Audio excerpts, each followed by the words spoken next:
Here's all you'll need for a deceptively simple but tasty cheese sticks recipe. You'll need some Parmesan, some cottage cheese and an egg. And that's pretty much it. First thing we're going to do is grate half a cup of Parmesan. Now people, I see them on videos all the time commentating, well, what cup size should I use? Cups are actually a unit of measurement in cooking. So get yourself some of these little handy things. Anyway, we're doing half a cup of Parmesan. With your Parmesan grated, and with your Parmesan do try and grate the fresh stuff. Don't buy the pre-bought already grated stuff because it's normally got chemicals in it to preserve it. So get the fresh Parmesan if you can. Then into a bowl with your cottage cheese and just give that a mix round just to smooth it up a bit. When you smooth out your cottage cheese a bit, go in with a bit of cracked black pepper. And then your Parmesan, which has got your salt in, that's why you don't need to add any extra salt.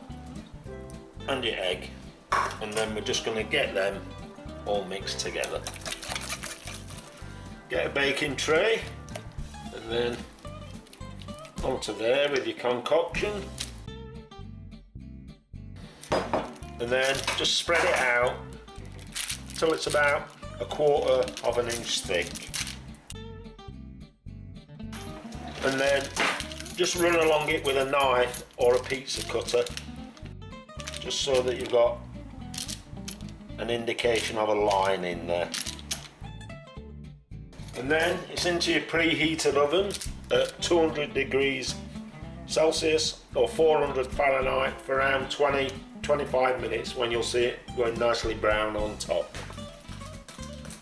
When they've had 20 or 30 minutes in the oven, hopefully come out something like that. Time to let them cool down for 20 or 30 minutes so it stiffens up, and then they'll be easier to cut. When they've cooled down a little bit, get your knife or your pizza cutter again, and then try and find the little score lines that you made earlier, and you're just going along.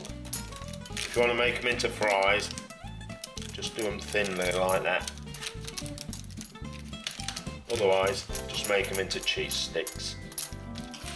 Don't forget to cut them across again as well, otherwise you'll end up with massive cheese sticks.